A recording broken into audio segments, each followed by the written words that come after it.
So, new uniforms, trade rumors heating up around Brandon Aiyuk, and the big question is, where is this team heading? Commanders fans, we've got a lot to get into tonight, and without delay, we'll get on with the pod.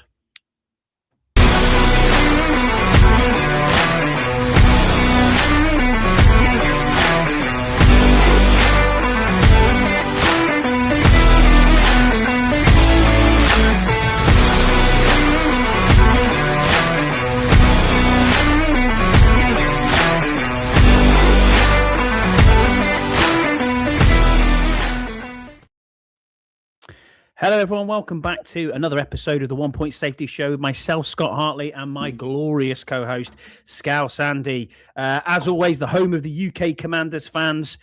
Come over, give us a follow, a like, and a subscribe, and all them good things that we would do for you. If you are a Commanders fan or wherever you are in the world, you're in the right place. We're going to be getting to all the news this week. Scouse, how are you, mate, first off? Yeah, I'm good, mate. I'm good. Yeah, it's getting a bit more exciting, getting closer to the draft and things. 2 weeks to go. But yeah, I'm good, mate. How are yourself? All good, mate. Yeah, it's been a shorter week, obviously, with Easter and other bits and pieces. So it's quite nice to be on a Thursday with you. It's rolled around pretty quickly. So yeah, can't smile wide enough, as they say. But yeah, man, let's get straight into it then. We'll set the scene. It seems obviously in rebuild mode. We're building around Jayden Daniels. Busy off season. Some fans are excited, others are not. How would you basically assess the off season as it stands at the moment, mate? What do you think that we've done well? Is there anywhere that you would look to potentially improve things before we get to the draft? Then we'll have a little bit of draft talk, a bit about new uniforms, and a few debates in the chat. Get yourselves in the chat. I want to hear your thoughts on new uniforms, what you'd actually make a move. Would you make a move for Brandon Aiyuk if the rumors are true, which I'm sure we're going to get into? And what are your thoughts on the potential new uniforms? Yeah, I think we've done really well in the first quarter this off season. I think we've signed starters and a couple of depth pieces. I mean, we're still lacking depth in certain areas, and we're still lacking a couple of starters. I'd say 3 positions. I'd say maybe potentially 4 that you could say that we're lacking a true starter still, but. Yeah, I think we've done really well from the off season. Yeah, it'll be exciting to see what the new uniforms are. I think there's going to be an element of old school going on there again. But yeah, I mean, I'm not really. I say for me, a uniform's a uniform. You know what I mean? Like, yes, I mean we were known as the burgundy and gold, and so I would like to go back to those things, to those colors specifically. But in saying that, it doesn't really bother me too much about uniforms, you know. I mean, I'm still going to buy a jersey, you know, it's a new season's jersey, and you know, get your favorite player on it, etc., etc. So I've got no problem with that. I mean, it would be nice if it was a cool looking jersey, but it doesn't really bother me too much. I mean, what do you think about it? Yeah, I like the going back to the old school vibes, the old ones that we are. I'm in the retro shirt. Mike Sam is still rocking Mikey tonight. You have to go back to these jerseys. I think a burgundy version of this, going back to the Reebok type jerseys that we had before when we were the Redskins. Yeah, man, it's I'm looking forward to it. I'm looking forward to seeing what's there. We got a little bit of a sneak peek, Scouse, of part of a jersey. Some people are saying that the old school badge is still is back on there. I'm not believing that one second. I mean, chat, what are your thoughts? Will the badge be on there? 14th, I think it drops, doesn't it? So next week, I believe we'll be able to see what the new jerseys look like. Yeah, I think, I mean, I've seen a couple of social media people like Brandon and stuff, and he's been sticking on, you know, trying to get to the FBI style kind of investigation of the jersey. We can just see just a little edge, little snippet of the jersey color, and he's there zooming in and trying to do all these different things to it and looking through some guy's lenses on his shades and stuff like that. And it was just like, okay. But it was difficult to see, to be fair, Rod. It was difficult to see if there's anything that was true old school or not. I mean, you could see that, yeah, an element of white. You could see an element of burgundy and yellow, or you know, gold or yellowy, whatever you want to call it. I didn't see any badge per se. I mean, that's other people in the chat saw something else. But from what I saw, I couldn't really see any new badges or anything like that just yet. But did you see anything like that online or? Not really. I saw what you saw. People trying to look through Mike Samerstill's glasses, and you're like, well, I can't remember. I think it was Rashad White's glasses actually to try to look through, and I was like, nah, you can't see what's going on there. Yam in the chat, he says, I don't think the spear will be there. Too many people want it for them to do so.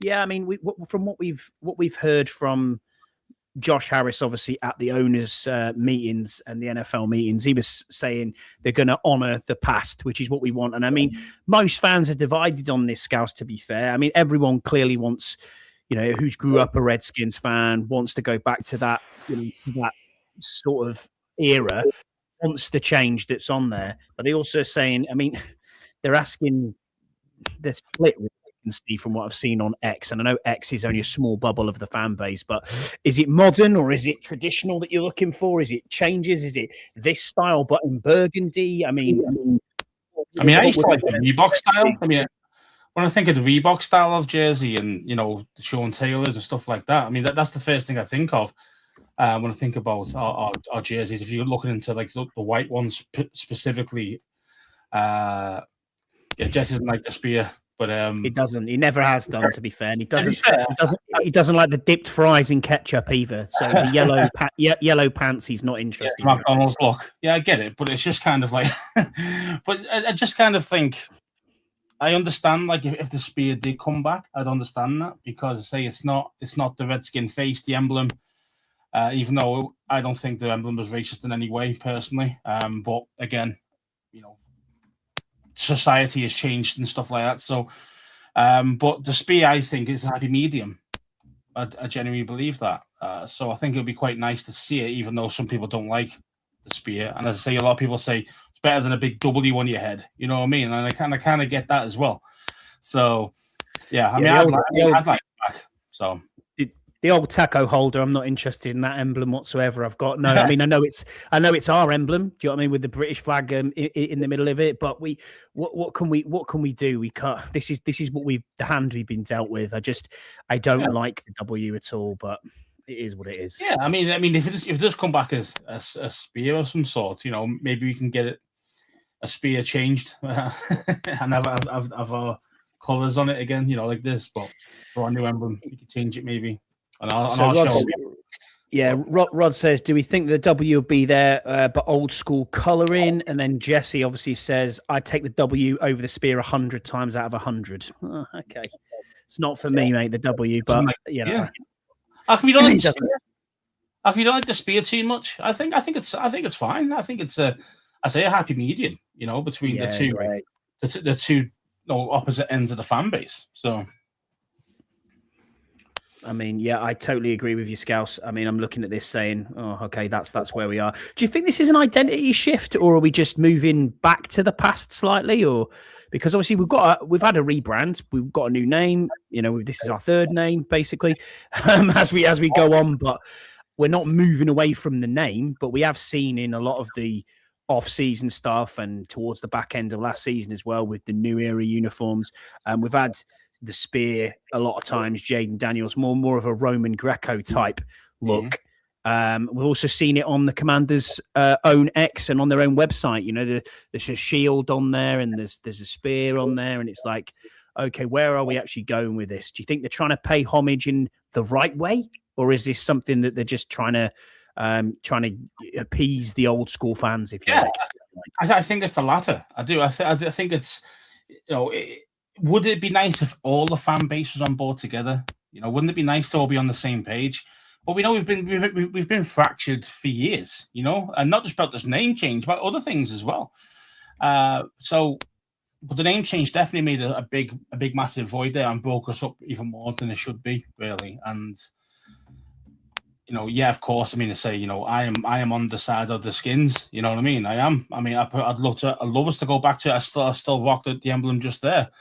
On the show, I love that. That's who we are as an identity, And this is I think it's our fourth name, isn't it? Because we were the Boston Braves originally. To finish. True. Yeah, absolutely. I can't forget that. We're all known for 70 odd years of the Redskins. So I still think of us as the Redskins, even though I don't really say it anymore.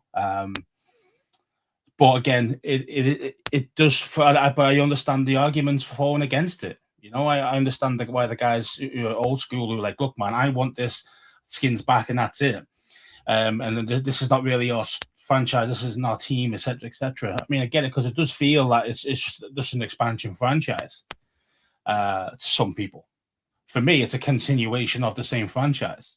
Yeah, I agree with you. That's why. I mean, do I like the name Commanders? Not massively. I would have preferred Warriors over. If I had to pick something different than the Redskins, I'd rather pick Warriors. And we could have used the spear as a Greco-Roman thing. I know those type of things. The big spears again, because I don't mind the spear. That'd been my kind of way about it. But again, it's one of them things. It's kind of, I understand. I understand it from both angles. You want to move on and just say that's the past and blah blah blah.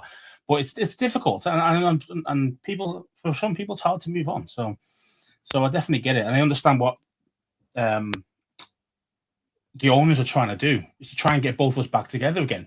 So I say standing in the happy medium area is going to be probably the best thing for them to do, to try and bring us both together again as a fan base, more than just two big broken ends, if that makes sense. Do you think it's just a bit of a market ploy, Scouts? I mean, they're all looking at this. It's like, oh, new jerseys again. We haven't had these ones, Super Bowl era ones, for very long. We've gone from having what I thought was pretty awful third choice kit, if you like. Not the black. The black one I quite liked, but it just looked a bit out of place. And then the white almost away style jersey that we used looked kind of like Arizona Cardinals, or I just wasn't happy with that at all. I do have one, but the burgundy on that white just didn't look right at all. Yeah, I say it's about what you're looking for. You mentioned it in the chat to the guys. Would you rather go traditional or go modern? And I prefer the traditional style of stuff. So because I say that relates me back to the Redskins era. So for me, I'd like the traditional side of it more than this modern style. But did I like the black and gold? Yeah, because I actually like that. The way the contrast, the way it works. So I like the black uniforms per se. It's just a case of, it's hard, isn't it? As an ownership, what do you do? Do you really go completely away from the Redskins and everything to do with it, and forget about our past, like some of the one side of the fan base is saying? You got to give up Redskins, forget about it, and then you go on to think about, moving on Commanders, new color schemes, new everything, but then you are changing the complete franchise from its DNA. So then it's quite difficult then. So it's difficult then from a fan, especially the older school generations who are like, wait there a minute, this is not a new franchise, it's not an expansion team. See, I mean, this is one of the cornerstones of the NFL, and the Redskins was one of the cornerstones of the NFL, one of the 5 pillars. So it's yeah, okay, things have changed over the years, with some ridiculous ownership and stuff like that. So we understand all that. But yeah, it's just kind of, for me, I say I prefer to be more traditional on the colour schemes, and, well, that's going to trigger my memories of the better times, if that makes sense, rather than thinking of something that's brand new that we've only had like one good season with as a brand. So it's kind of, see what I mean? So I mean, but I understand it from both sides, really. So Jesse in the chat, shout out to Jesse. If you haven't subscribed to the Bleeding Burgundy podcast, go over and do that. Great show. You can see my ugly mug on there as well. He says the blacks are the best uniforms in the NFL, hands down. From that, Yam has clapped back and said the black uniforms are Garbos, straight Garbo. It was a Tanya Snyder rush job. And then obviously Rod, to your point, he's come back and said it ain't a new franchise, Jesse. For me, it's just Washington team, but will always be the Skins. Yeah, and I get that, Rod. You grew up that way. You're a little older than me. I hope you don't mind me saying that. Obviously, your fandom is a lot longer than both mine and Scouse's. Jesse will probably relate a little bit more to your fandom and where you've come and what you've seen. You've always known it as the Skins, and I still do that. I still call them Skins. You know what I mean? From time to time, it's one of them. But we haven't changed as a franchise, and that's one thing I don't want to see is us change us into, like you said, an expansion franchise, Scouse. It just doesn't work. If you've got no history, that's what you are. You're a franchise team. You're a new franchise. You're a brand new name. You're a brand new franchise. What has Harris actually bought? Has he bought a brand new franchise in the NFL for $6 billion? or did he buy the actual Redskins? Do you see what I mean? And I think, and I understand, again, he's a Redskins fan as well. He grew up with the team as well. He is a genuine fan as well. So I bet you in his mind as well, he's probably thinking he wants to be more traditional. I think that's what we're going to see more of, become more traditional, but obviously not all the way back to Redskins, but I think like more traditional kind of color schemes, and always paying homage to our past. So, I mean, you see it all the time, don't you? In a lot of these videos that they do, the history walls that they've got in training facilities and in the stadium and all that. You see all these things, all the Ring of Fame guys on the stadium on the outside of the exactly, stadium. Yeah. So those things are important, and they say, if you just bought the Commanders, well, you just bought a new franchise. If you're going to forget everything from 3 years ago onwards, forget everything else, well, then it's a new franchise. You've got no history, So you can't use the Sean Taylor things. You can't do this. You can't. No. What's the point in having Art Monk show up? Like last season, exactly. And Green, and all these true legends of the game. I mean, if you haven't got that, then you got no history. So, but we've got one of the biggest histories in the NFL. I say we are literally we are one of the 5 pillars. I still think we are. I just think we've been in a lot of turmoil for a long, long time, but I still think we're part of it. I think we still make the NFL a lot of money compared to other NFL teams. We do. So. Totally agree. Darren, thank you for being here. It's been a while. Absolutely, mate. Appreciate you being on with us. Thank you for coming on. Jesse obviously continues to say, well, the 3 Super Bowl trophies are still in the building. Absolutely. Jam says other teams in other sports have gone through names and branding changes but kept their history. It is the same team. Totally agree. Watch the reels of the Super Bowl wins. It's Redskins. Yeah, agreed. We'll move on from that. And thank you, everyone in the chat. And you could have an argument with this all day, just about this one topic. Couldn't you? Exactly. We could be here forever. The first thing we're going to talk about, we're going to transition into, this is where it gets interesting now, Scouts.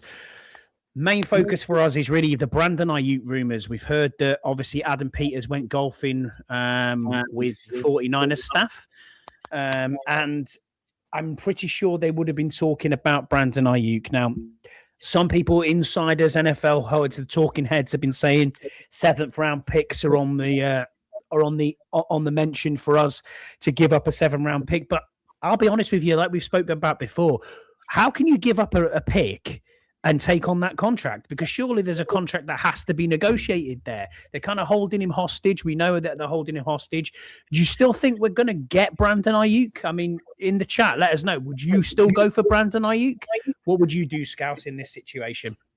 Oh, I'm all over the Brandon Aiyuk thing. Yeah, I mean, I want him to be here. And if he gets anywhere near his 2023 form, he could even be our wide receiver 1 eventually when Terry goes. That's how highly I rate Aiyuk. I wanted him when he was coming up for contract before he signed that big deal at the Niners. As you know, he was coming to free agency and all the rest of it, and I was desperate to get him then. Unfortunately, he hasn't been around. He's been injured since then. But again, if you're getting this guy, he only wants to play for one team, so we've got the leverage. The Niners don't have any leverage. You can't keep a guy or any person against the will. If you're going to say, well, no, you're not going anywhere because you're under contract, but you're not going to pay him any money because they voided all his guarantees. Yeah. So there's no money for him. He's not allowed to work out with them. He's not allowed to play for them. So he's not going to earn any money. You're actually stopping a guy from actually working. You're stopping a guy from legally allowed to be working. So that becomes a legal issue eventually. So they're going to lose out big time. They're going to get nothing for Brandon. All AP's got to do is just buy this time. All he's got to do. That's it. Because there's no way in hell you're going to see this. You'll see it. No, you might obviously you see all them talking about, we're definitely going to get a 7th or a trade of this. No, you're going to get nothing. Your contract's too high. No one's going to pay for a guy who's coming off an ACL who's been out injured for nearly 18 months. You're not going to get someone going, oh yeah, I'll swap my 7th round pick with you, and then you've got to take in that ridiculous contract. It just isn't going to happen, right? So all we've got to do is just bide our time, and he will have to be released at some point because you can't keep him throughout the season and say you can't play for us and we're not going to pay you. You just can't do that. You know what I mean? You're holding a guy. You are genuinely holding a guy to a legal issue there, which I'm sure he'll have a lawyer involved if that actually became a case at that point. But yeah, for me, it's kind of like hold your nerve, AP, and you're going to get him for free. And then once he's been cut, then you can negotiate a realistic contract with him. That's exactly. I mean, Jesse says here, if we give up a 7, we most certainly will rework in a contract. I don't know how that works. I don't know how that actually would work. You might add, what he's trying to say is there's probably add a new like 3 void years to it or whatever to lower down the cap hits, etc. But the thing is, you don't have to do that. We've got the leverage here. We just got to hold our nerve. No one's going to come in and take him for 30 mil a year. No one's doing that. It's ridiculous. No one's doing that. And we're one of the highest cap rich teams at the moment. You know, we could afford it, but why should we do that? We don't have to do that. We don't panic here. Yeah. All we got to do, it'll be after the draft. It won't be before the draft. I'll tell you that. I mean, it'll be lingering on into May and June. But I'll tell you what, it'll be done. And then, well, now we're good. I'm not worried about wide receiver too because I think Aiyuk badly wants to play here. He doesn't want to play anywhere else. So, it's kind of like, well, I'm not going to. No point in anybody coming in to even try and enter a trade negotiation, which nobody would anyway because of the wages. But even if someone was stupid enough to try and do that, you just say, I don't want to play for you. And that's it. So, as I'm saying, we've got the leverage. He wants to play for us with Jayden. That's it. So we just got to hold our nerve. That's all we've got to do. I mean, if you believe in Jayden Daniels, you've got to surround him with talent. It's as simple as that, really. Playing it safe, you're not going to build yourself into being a contender. I mean, I'm looking at this and saying, well, the positives are we need a wide receiver. We need a wide receiver 1. We need a wide receiver 2, basically, as well. I mean, Terry is the wide receiver 1. We know that, but Terry's had a down year. As you said, Brandon Aiyuk, if he's anything like his previous form, can become our wide receiver 1. Absolutely. It helps out Jayden massively. He knows him. He's worked with him. They're best friends. It makes sense. It's a no-brainer for us, really. Sense in that, yeah.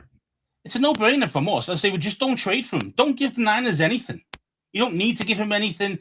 There's no big, loads of teams after him, so there's going to be a bidding war. There's going to be nothing, right? So all we got to do is just hold our nerve to the end.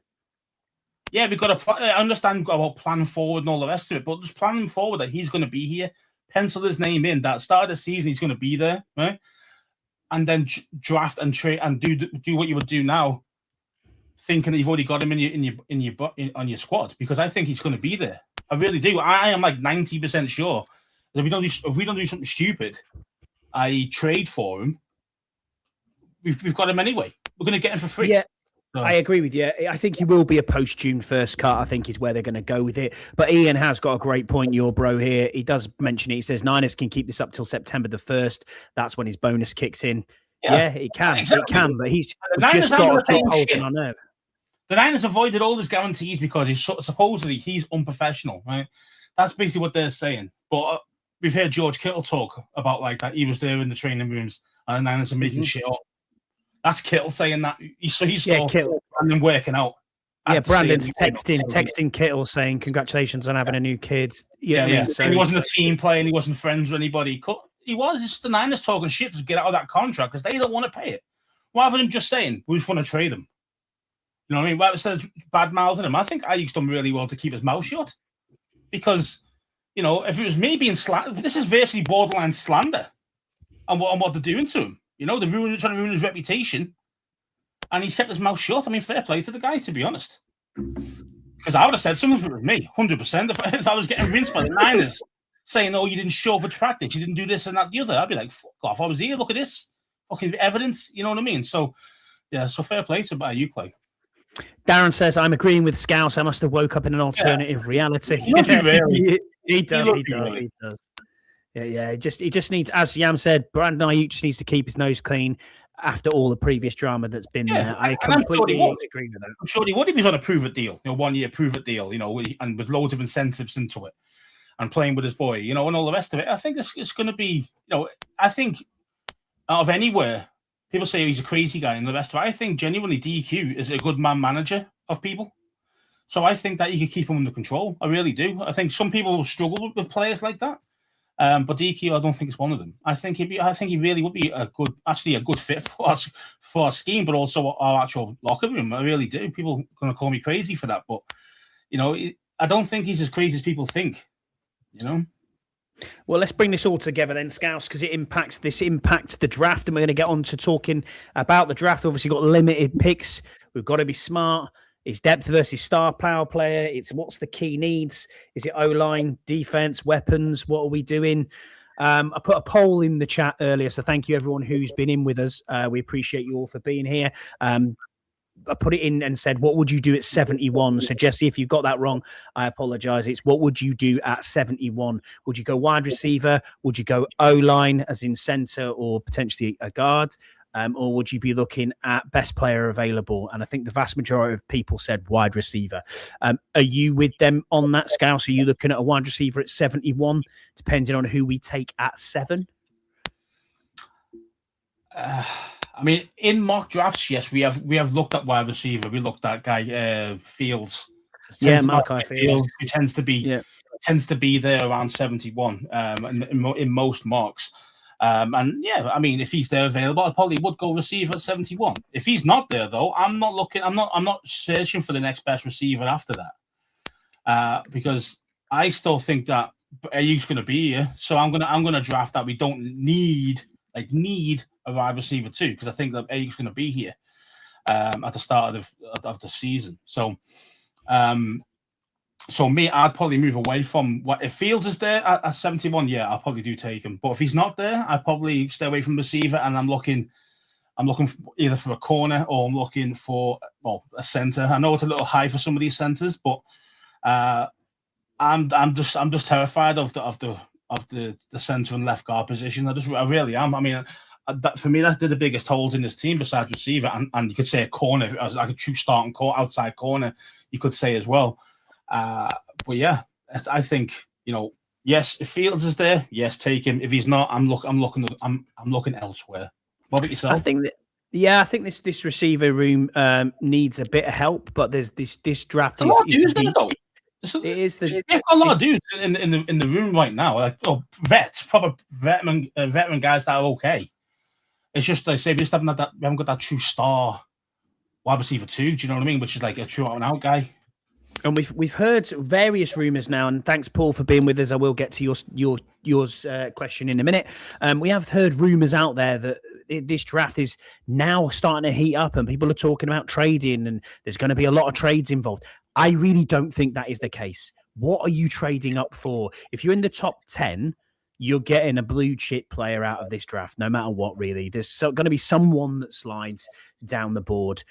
Is it Jeremiah Love? Is it a Sonny Styles? Is it a Caleb Downs? I probably think it's the latter. I think Caleb Downs might slide a little bit. Mansour Delane's been talked about in the top 7 now as well. So I'm not sure. I'm not sure what we do. If it was me going at 7, I would love to take Mansour Delane, because then that's that whole back end sorted, really, for me.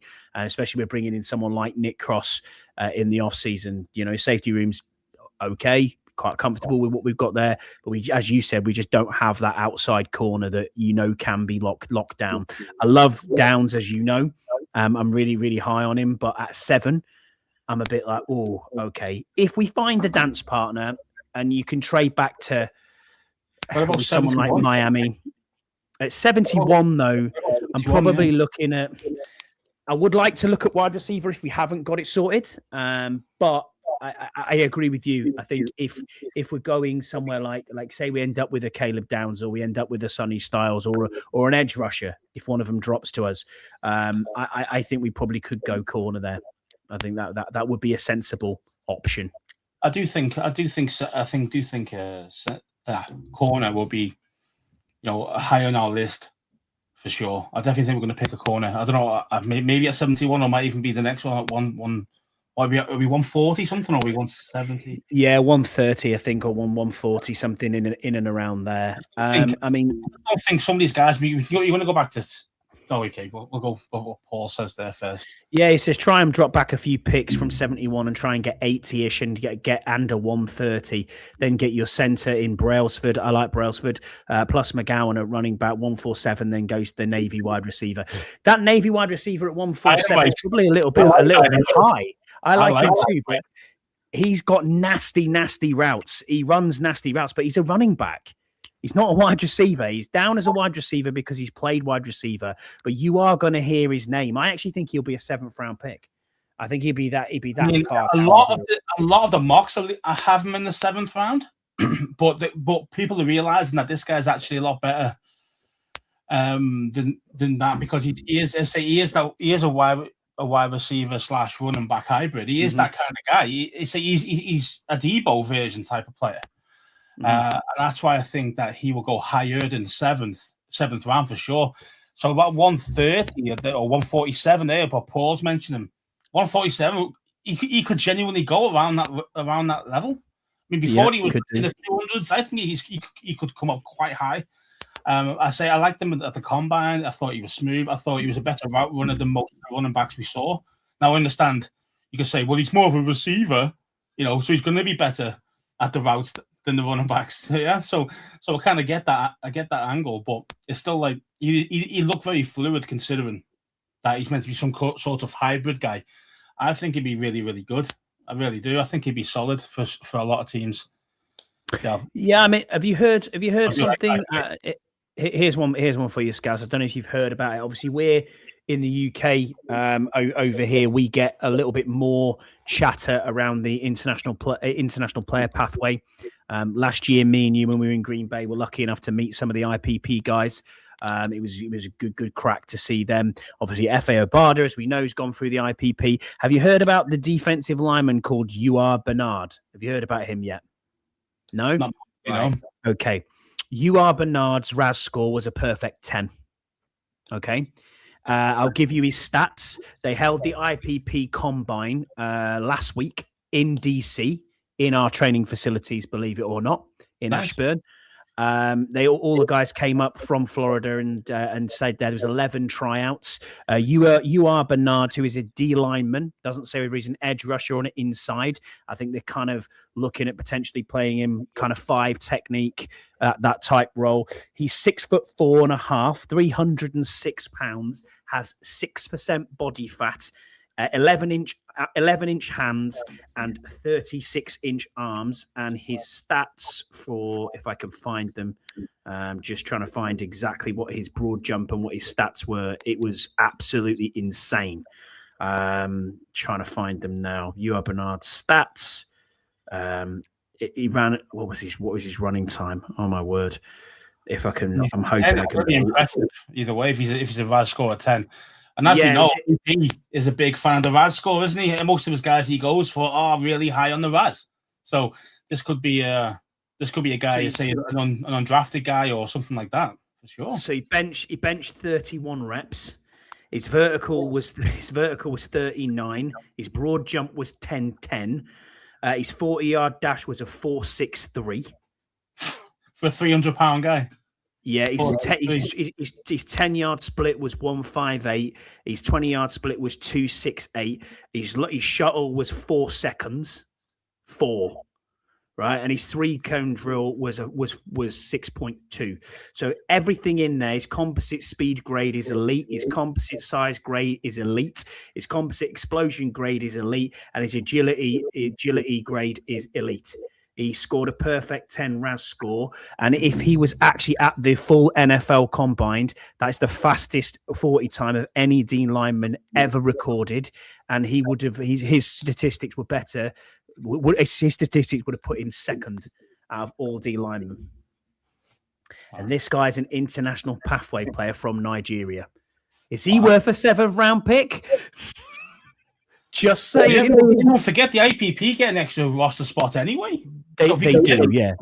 So if he can get it, he wouldn't even hurt you on your 53, even if you don't think like he's, if he's not ready yet. Because I mean, obviously those numbers are going to be completely raw. Of course, it's going to be raw. He's probably never played the game, or maybe played like 1 or 2 years at a very low level. So Yeah, I mean, he's definitely got a lot of coaching, but yeah, man, all the attributes are there. So why not? Why not take a 7th round on him? I mean, that's a high upside kind of guy. That's the kind of guys you're looking for in the 7th round. You know, a flyers, but are like, oh, okay, yeah. This guy's got a ridiculous RAS score. Let's see if he's got the mental acuity to actually do the job.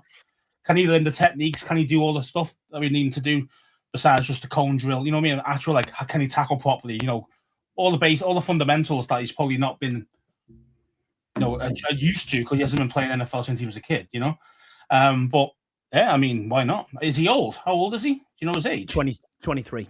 23. Okay. Yeah, I mean, I say he probably will be a project. You know, a year, 2 years probably before he's probably ready to see snaps on the field. But yeah, why not? Why not? That's what the 7th round's for. Gary says here, you are Bernard is certainly a fantastic looking human. The only thing I can say is learn the nuances of American football well enough to be worthy at the very least of making a practice squad.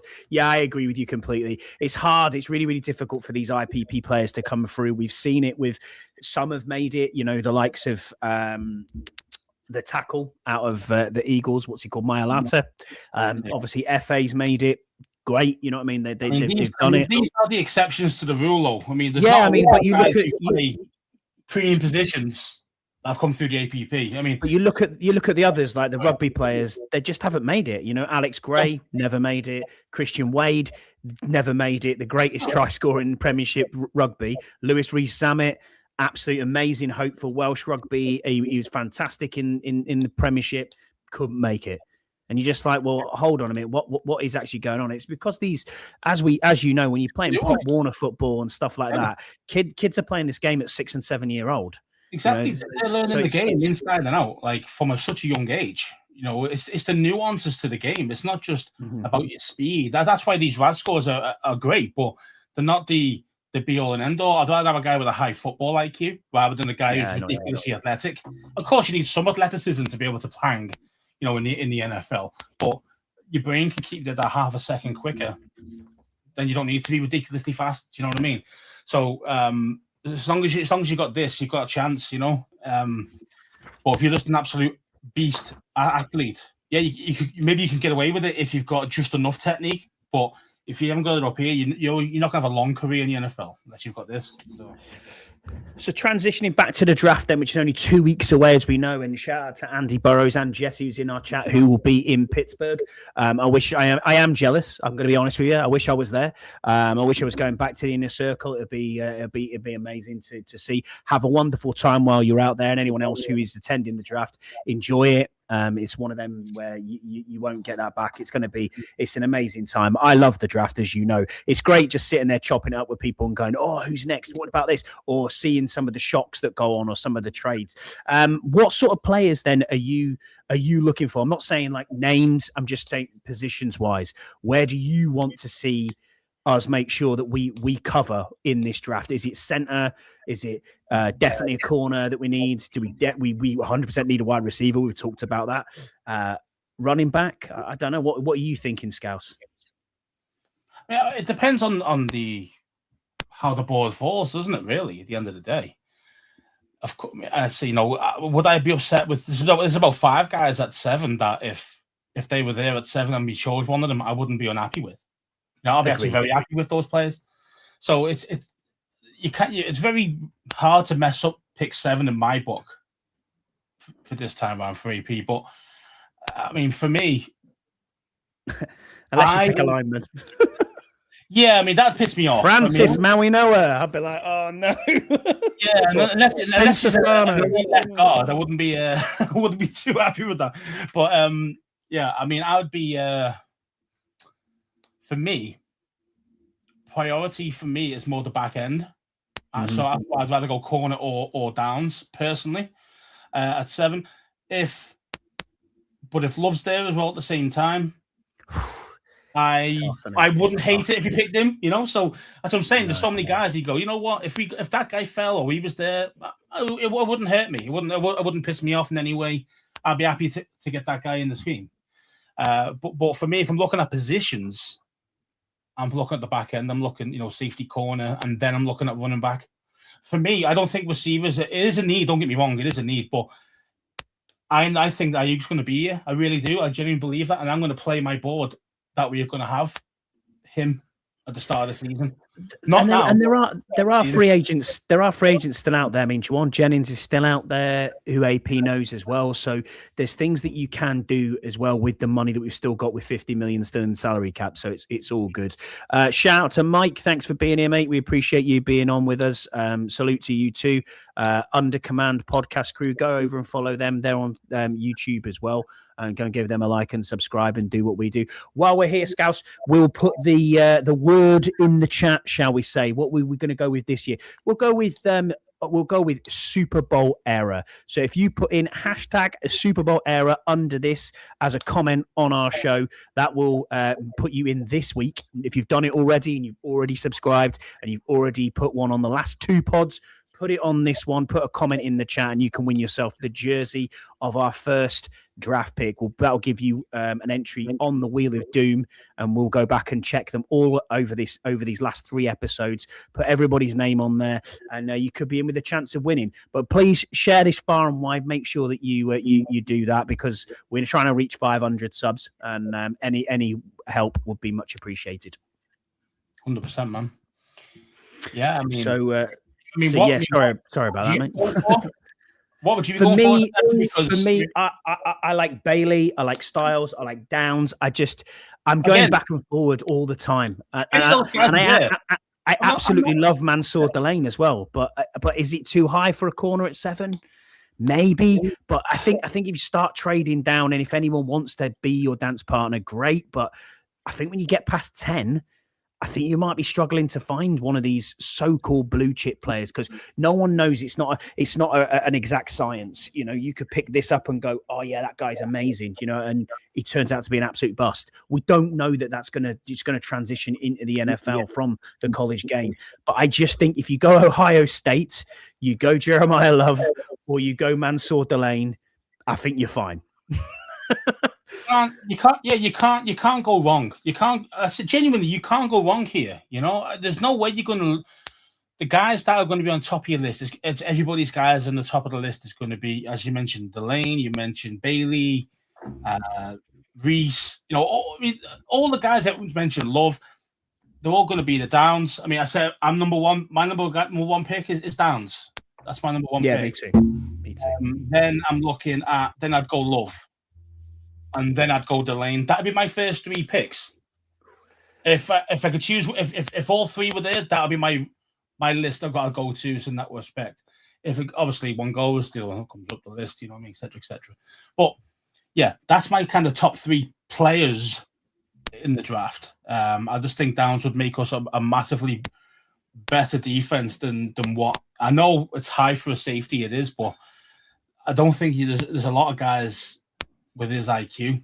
Genuinely, I think he's ridiculous on his IQ. I just think he's cerebral how he plays. I just think he makes everybody else a better player, even though he might not be the guy hitting you at that time, but he makes everybody else just tick better. Just that extra couple of percent, and that makes a difference, you know what I mean? So that's why I'd rather go that way. Yeah, there you go, Mike. Yeah, that's why I'd go Downs first if he was there. If he's gone, which he might be, you know, you never know. You know, Giants might take him rather than Styles, for example. Mm-hmm. Everyone's going on that New York are going to go for Styles. It might not be that way. They might go for Downs, and then we're like, okay. But then Styles might drop. Now, a lot of people will go, okay, then let's go Styles. And Styles, don't get me wrong, Styles can be a very good player in this league. I mean, again, would I be upset if he got him? No, but I wouldn't really want to take a linebacker at 7. Being honest, I'd rather go for it. It's a passing league. You know what I mean? I'd rather be going DB over the rest at this moment. Yeah, I'm just going to quickly flick back up to Paul's comment here. He says, lots of chat. The cow bottle jobs are trading up to take one of the edges. I mean, they've got the capital to do it. They have got the draft capital to do it. So I wouldn't surprise me if they did do that. I mean, David Bailey springs to mind for them. Why wouldn't you just pay Micah rather than getting 2 firsts? And they're probably going to throw 2 firsts at getting up to 3 or wherever it is that they're going to try and get to get one of these top edge guys.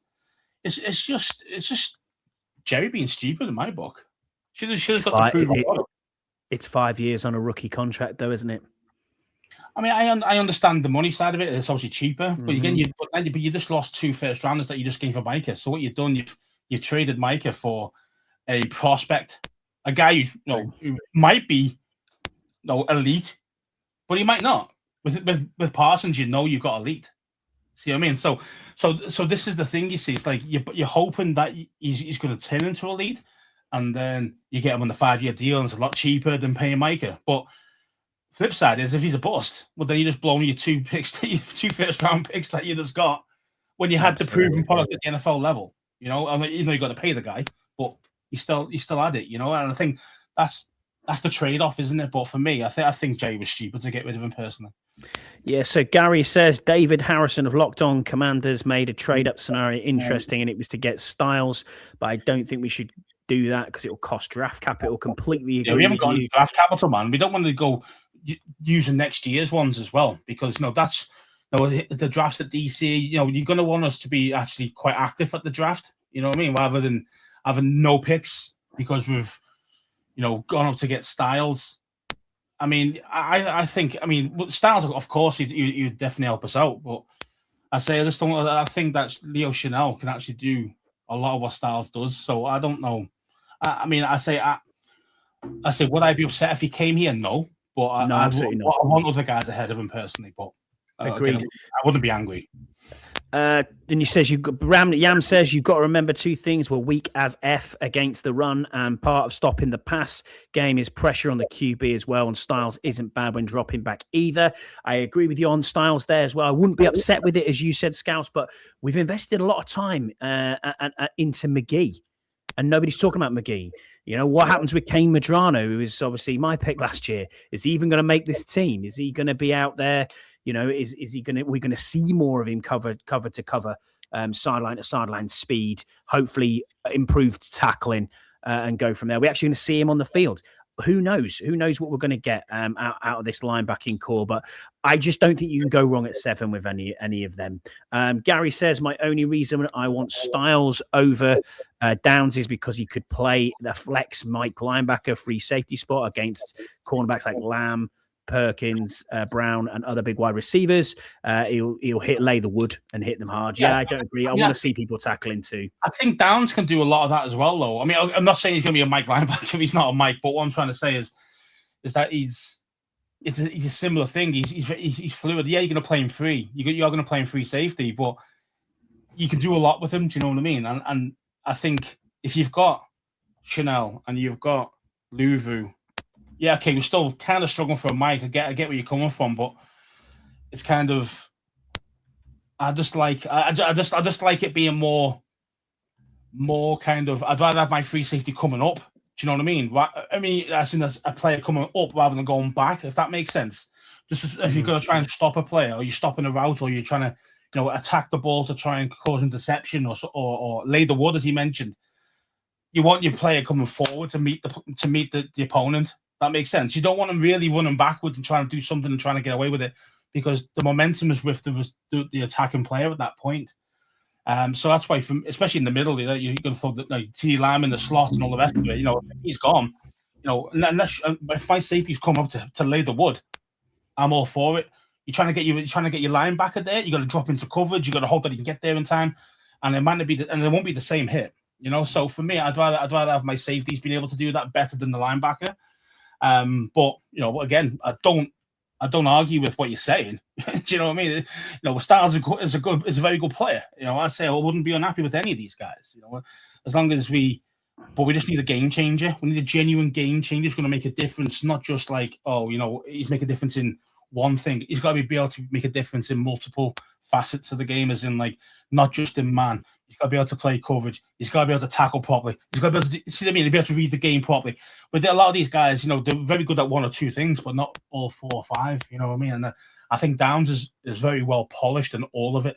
That's why I think Downs is the best guy to get. But I agree with you, and I think that he can be that green dot guy as well. People have talked about it and said, "Oh, who's gonna have the green dot? Who's gonna do this?" I don't think it should come into anything to do with your draft strategy at all.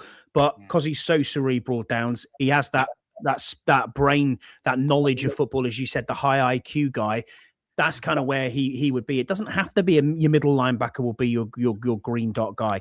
It can be a safety. So, yeah, you know what I mean? Safety can be the game from where they're at. You see what I mean? Because they're in the center of the field. They can see it just the linebackers can.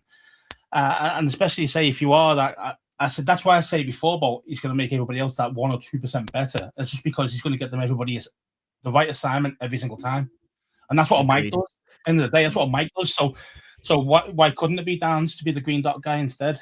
So you don't really need Styles. Yes, of course. Again, I'm going to keep saying it. He's a quality player, and I don't mind it. I wouldn't mind it if he's there. But give me Downs. Yeah, I've got a servant of Jesus says, I feel we're going to be focusing on linebackers, receivers, and corners in the draft. Yeah, I don't disagree with you at all. I think that's absolutely right with what we were talking about there. And with that, mate, we'll transition into our fan questions. Thank you for everybody who submitted a fan question, and thanks for everybody who's been in the chat. We'll still put your chats up, so don't forget to stay in the chat with us while we talk about this. But maybe some of these questions that have been put into us as talking points we can make sure that goes in the chat as well. Jan was the first one in. He said, we all know the depth was a major issue last year with all the injuries and lack of overall cohesion last season. And while the pickups in free agency have been solid, what else do you think the team will do to address that issue? Is depth still this depth we have still feels lacking thus far? Oh yeah, I get it. Yeah, I mean, I think you mentioned earlier, we've got probably 4 starting spots available. I really do think, I still think there's 3 to 4 starting spots that are somebody's draft picks might even be the starter. Yeah. I think, I'd say we definitely need some, in most positions, we need depth. We don't have a lot of depth at all. Certain positions, yeah, we do. You could say, you're looking at the O-line, for example. We don't have any depth really. We have nobody really at center. Let's face it.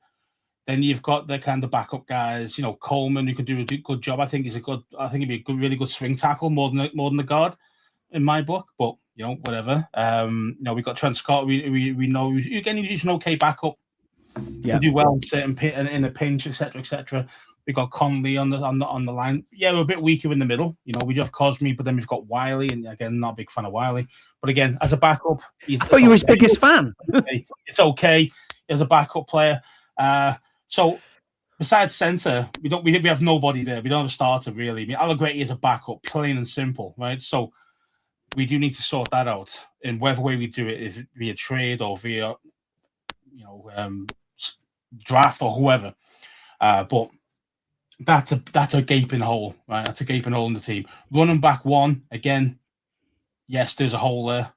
There is a hole.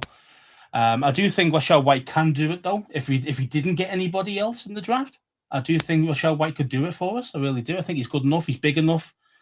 From a stature side of things, I think he could handle it. Don't forget, he was excellent as a wide receiver, as a running back 1 before they got the other guy in a couple of years ago in the draft, Bucky Irvin. Before they got him, Rashad White was the man there. So and he wasn't like he was doing poorly. He had good numbers. He had good starting numbers for starting running back. So he could do it for us if we don't go for Love, for example. But yeah, the gaping holes again. You could say a linebacker, Mike linebacker. You could say that. You could say a corner, definitely. I still think free safety is a big glaring hole. I know you could say Harris and Quan and all these other guys, but again, they're okay I think as a depth piece. I do think they're okay as backups, but as a true starter, no, I want better than what we've got. Corner, we don't have a starter really. We don't really have any very good depth either. So corner is definitely a position of need that I think we will address in the draft. Maybe might even go for 2 corners out of the 5-6 picks that we've got. So could do. I mean, with a spoon isn't going to set in the world alight, is he? Amik Robinson, yeah, decent enough. Yeah, again, Mikey Sand still is he an outside corner? Is he actually a nickel? Is he slot? We know he's a slot. I mean, we just struggled in that scheme last year. He did. Trey Amos as well. I think he's our best outside corner. At this moment, I think Amos is our best outside corner. We do need someone better on the other side. Agreed. So that's why again, would I be unhappy with getting Delane? No, I wouldn't be unhappy with that. You know what I mean? Not at all. Me too. So again, we can go so many different ways because we do still have holes. and we do have a depth problem as well. We do have a lot of positions. I think quarterback were okay from a backup scenario. I think we're okay there. Receiver, say we're looking for a 2, but we've got a lot of like kind of wide receiver 3s and 4s in our squad. Yeah. So again, depth wise, you could probably say potentially okay as long as Terry doesn't go down. Obviously, we struggled last year.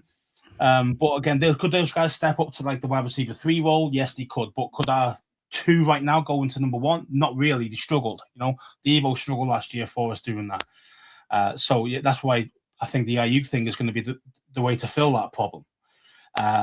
Then what else are we looking for there? Again, linebacker. Yes, we don't really have true. We've got 2 starters there.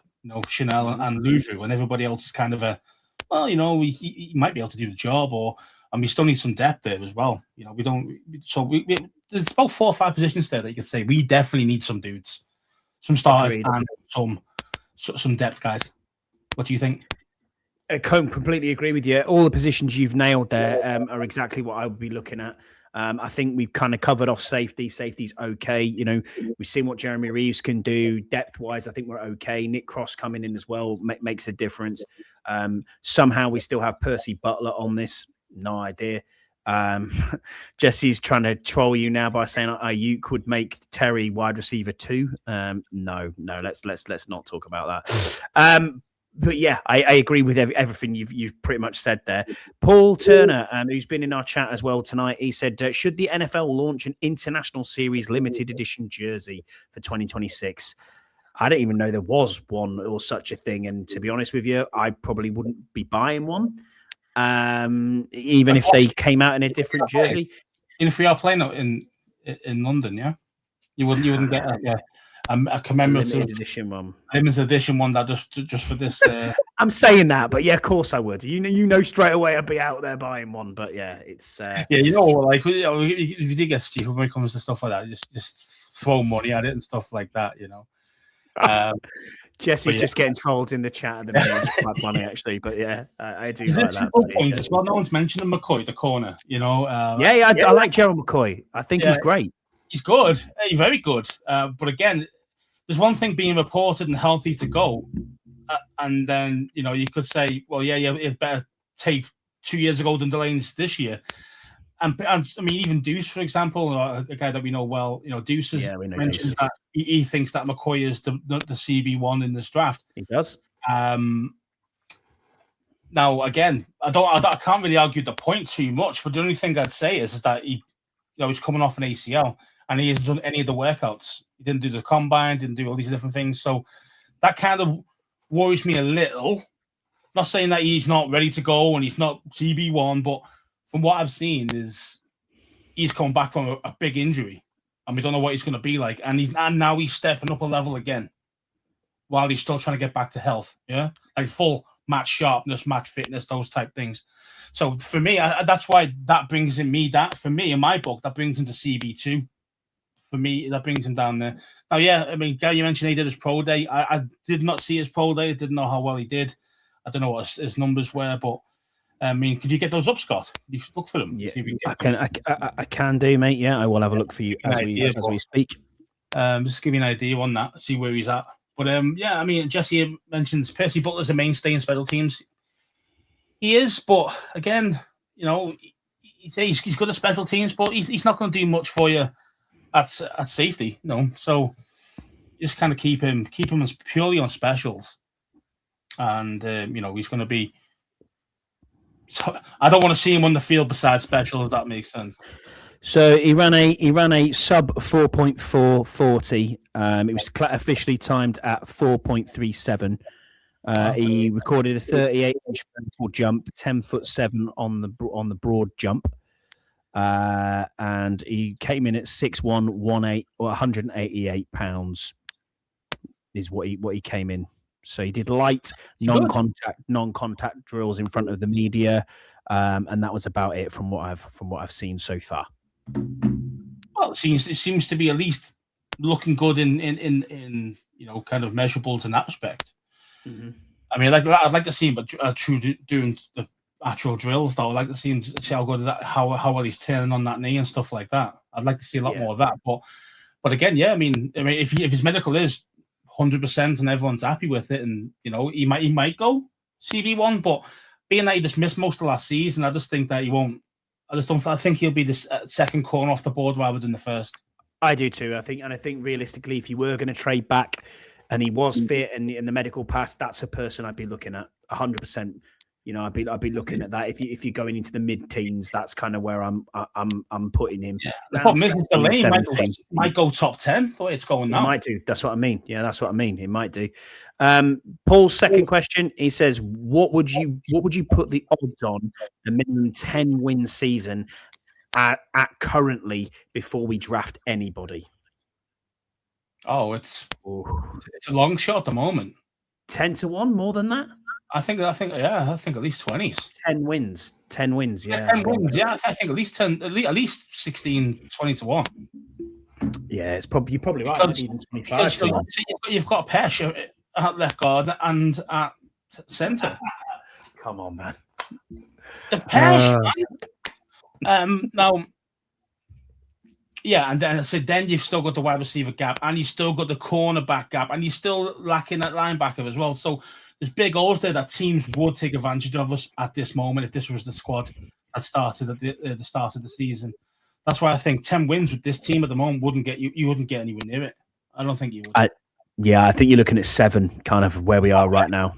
And that's if you can somehow keep Jayden healthy with Ala Shitty at centre. Do you know what I mean? So, well, speaking of that transitions seamlessly into Mike Allen, Canada Mike, or bus driving fraud, as he's known on X these days. He said, "Can Mariota get us deep in the playoffs should JD go down for the season early?" Well, no, he's thinking that way. I don't know. I mean, I understand what he's probably thinking, that JD's probably going to get hurt seeing this whole line the way it is at this moment. The personnel starting. I get it. To answer his question, could Mariota take us deep? No, I don't think he could at all. There's a reason why he's a backup. Might be one game might be brilliant, but the next game be dog shit. Like it's just facts. Like backups are backups for a reason, and that's because on their best day they can perform at the level, but most of the time they're inconsistent. They can't do it for a full game, or they can't do it game after game. Right? So that's why if JD went down early in the season, I can't see Mariota taking us all the way to the promised land or deep into the playoffs, like you mentioned. I just can't see it. Me too. We have seen what he can do last year. He played a lot of games last year, and to say sometimes he was great, next minute he was awful. And that's what a backup does. So it's I mean, for a 2-game or potentially a 3-game pinch, maybe he could get us enough wins. Maybe 2 out of those 3 could potentially win. But for a long period of time, 10 games, 12 games, say if JD went down early, there's just no way. There's just no way.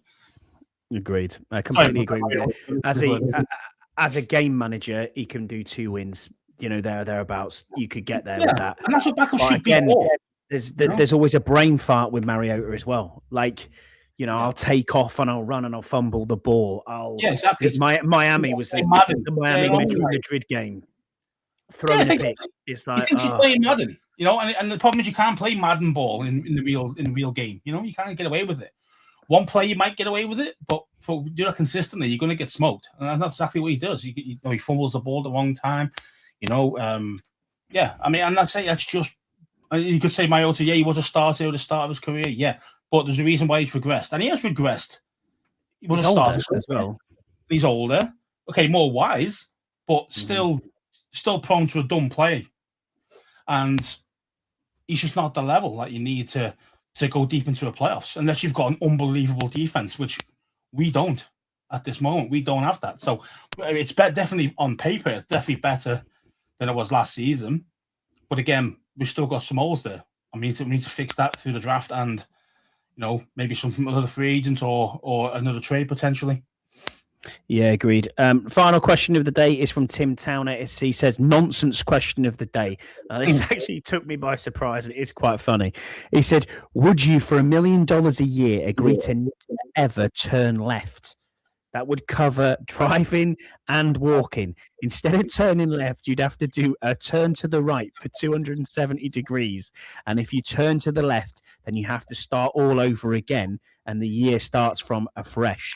But this would mean last year over year, so you could become wealthy, but at the same time, you'd seem a weird and silly person. Where does he come up with? That's crazy.